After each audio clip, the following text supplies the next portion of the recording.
Welcome back to my channel happy students. आज की इस वीडियो में हम इतिहास का एक काफ़ी इंपॉर्टेंट क्वेश्चन के आंसर को जानेंगे। ये क्वेश्चन आपके एग्जाम के लिए काफ़ी इंपॉर्टेंट है, तो वीडियो को एंड तक जरूर देखें।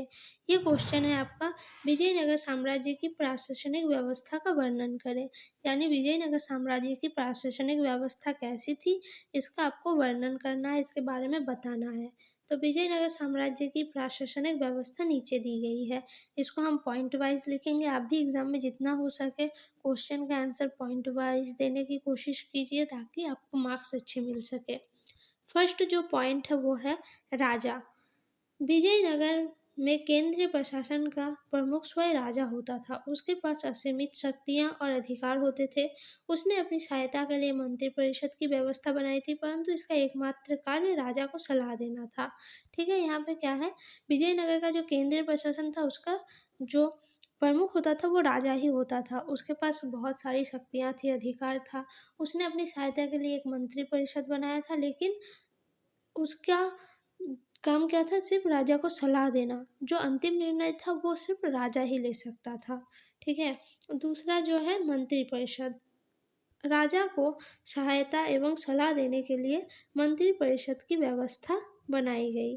इसमें मंत्री, पुरोहित, सैन्य कमांडर आदि शामिल किए गए। इन सभी की नियुक्ति राजा द्वारा स्वयं की जाती थी। मंत्रिपरिषद का काम क्या था, राजा को सहायता करना और सलाह देना। ठीक है, इसमें राजा ने मंत्री, पुरोहित, सैन्य कमांडर आदि बहुत सारे लोगों को शामिल किया, और इन सभी की नियुक्ति राजा खुद ही करते थे। तीसरा जो पॉइंट है वो है प्रांतीय प्रशासन।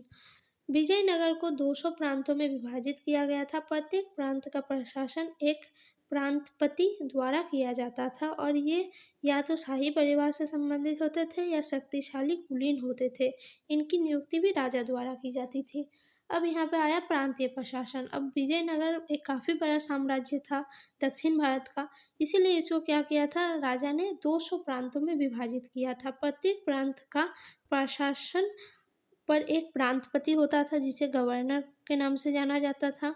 ठीक है, और ये कौन होते थे, तो राजा का परिवार का, यानी शाही परिवार का, या फिर शक्तिशाली जो कुलीन होते थे उनकी नियुक्ति भी राजा द्वारा ही की जाती थी।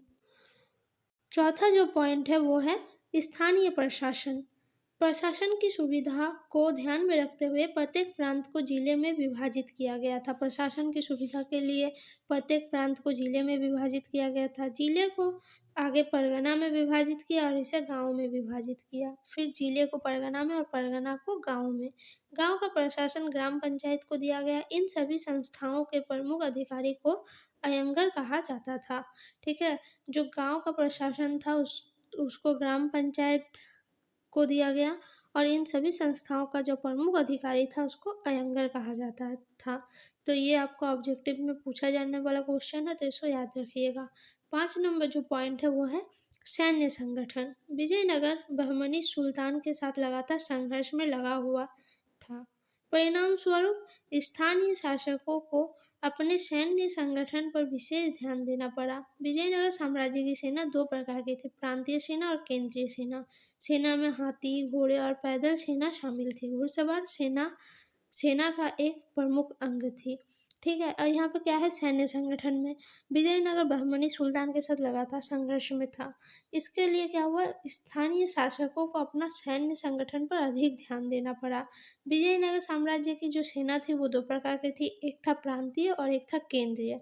सेना में हाथी, घोड़ा, पैदल सेना सभी था, और घुड़सवार जो सेना थी वो उस सेना का एक प्रमुख अंग माना जाता था। 6 नंबर पॉइंट है न्यायिक व्यवस्था। विजयनगर साम्राज्य में राजा स्वयं मुख्य न्यायाधीश का कार्य करता था। गांवों में अयंगर, प्रांतों में प्रांतपति यह कार्य करते थे। बहुत सख्त सजाएं थी। गंभीर अपराधों के लिए शरीर का अंग काटने की सजा दी जाती थी, लेकिन छोटे अपराधों के लिए ही लोगों पर जुर्माना लगाया जाता था। तो क्या है यहाँ पे, न्याय व्यवस्था में जो न्याय व्यवस्था था उसका प्रमुख न्यायाधीश राजा था। गांव में ये काम अयंगर करते थे, प्रांतों में प्रांतपति ये काम करते थे। ठीक है, बहुत सख्त अगर सजा होती थी तो उसमें क्या थी, जो गंभीर अपराध करते थे उनके शरीर का अंग काटने का भी सज़ा दिया जाता था, लेकिन जो छोटा अपराध था उसके लिए लोगों पर सिर्फ जुर्माना लगाकर उनको छोड़ दिया जाता था। सातवां जो पॉइंट है वो है भू राजस्व प्रणाली। विजयनगर साम्राज्य की समस्त भूमि का स्वामी राजा स्वयं होता था। वो इस जमीन को जमींदार में बांट देता था, जो आगे चलकर किसानों में बट देता था। किसानों ने अपनी उपज का 1/6 या 1/4 भाग भू राजस्व के रूप में जमींदार को देना पड़ता था।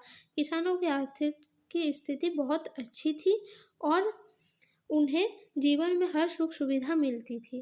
क्या है यहाँ पे, तो भू प्रणाली विजयनगर साम्राज्य की जो समस्त भूमि था उसका जो स्वामी होता था वो राजा ही होता था। और इस जमीन को राजा ने क्या किया था, जमींदारों में बांटा था, जमींदार ने उसको फिर किसानों में बांटा था।